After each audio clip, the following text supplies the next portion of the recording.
Well, howdy, Nearly Senior Citizen here. Greetings, boys and girls, and welcome to this, just my yammering about stuff. Nothing wrong with that. Every time human beings get together to do something with a group of people, especially a continuing group where new people enter all the time, we begin to create cultures. Thus, when deaf people gather together, it created a deaf culture.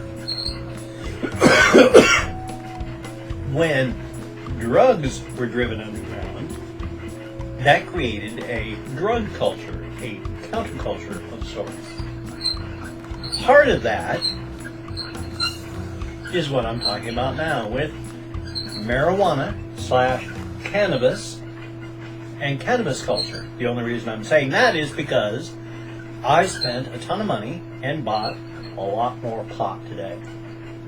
Because without marijuana, cannabis, my chronic pain is so bad that I will be lying in bed, unable to move and walk, or do anything but just sit there and cry.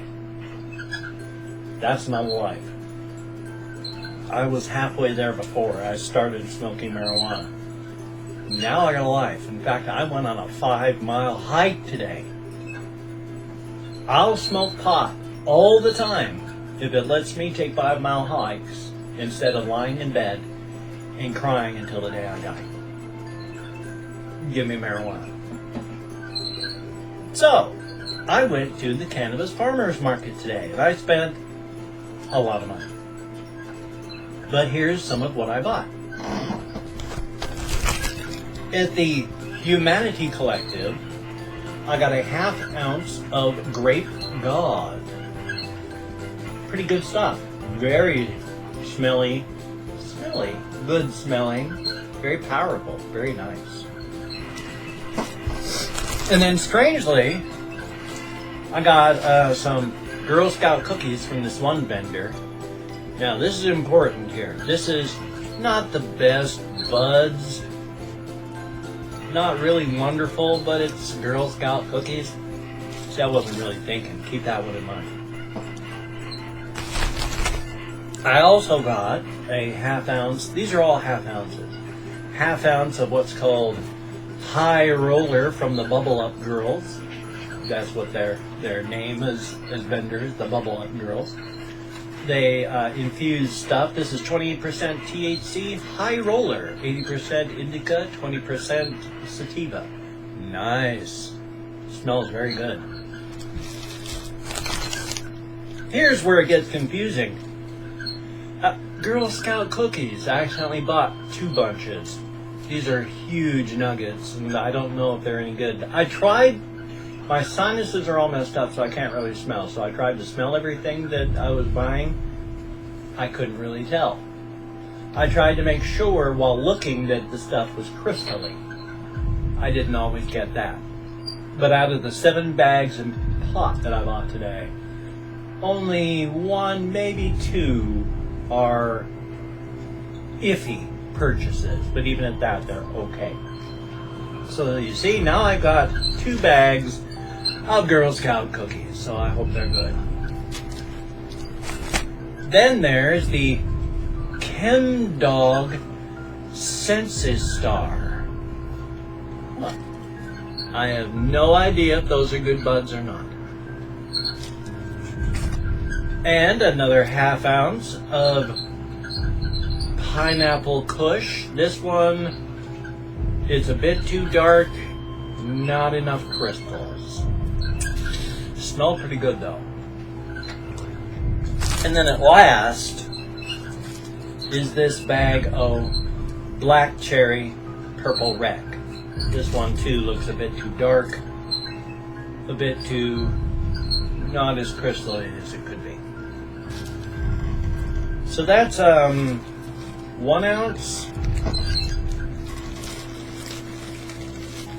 2 ounces, 3 ounces, 3.5 ounces of cannabis, that I picked up at the farmer's market. This has got to last me a month. The 3rd of next month.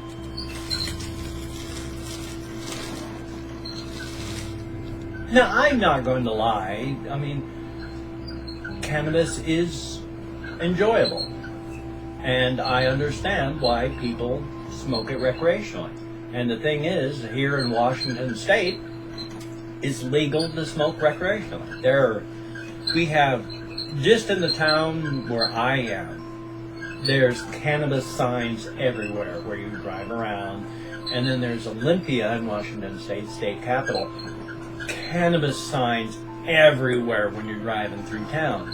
You can stop, there's dispensaries everywhere and recreational places everywhere. Unfortunately, on July, the dispensaries are closing down, which hoses all of us medical patients. I don't smoke it primarily for fun. I smoke it because otherwise I would be bedridden with pain. Washington State went and made its laws such that they're getting rid of dispensaries. They're only going to have recreational places, so it's going to cost a lot more, and I'm going to have to pay taxes, and I can't grow as much after July. We messed our laws up here, and we're just stepping on the backs of all of us medical patients, and that's not fun or funny.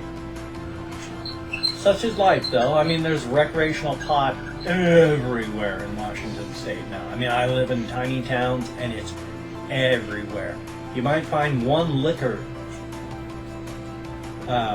state-run liquor place in a town, and then every town also, I mean, every store also sells alcohol. But nobody has great big signs everywhere going, cannabis, cannabis, cannabis, everywhere. Like cannabis does. I don't know what I'm trying to say now. This is really cool. I just wanted to show you all of the cannabis I bought today. That's the pot culture part of it that makes me want to share it. Makes me want to share it, because pot culture is a real culture, just like anything, and part of pot culture is sharing. You share. And so I'm sharing my joy of what I bought and cannabis in general. Yeah, if I don't have it, I'm gone. So it's not like I'm doing it just for fun, but that's life. I hope you enjoyed. I hope you take care. I hope you have a very good day today. I hope you watch and enjoy all of my reaction videos. Hopefully I've got a gaming video. Probably not. But you take care. Have a very good day, and I will be seeing you on the flip side. And that, my friend, is a very good thing. Pot fields everywhere. Pot grows naturally on the flip side everywhere. And all of the outdoor pot, it's like being grown indoor pot and infused and organic. Flip side's a good place. You take care. Have a very good day.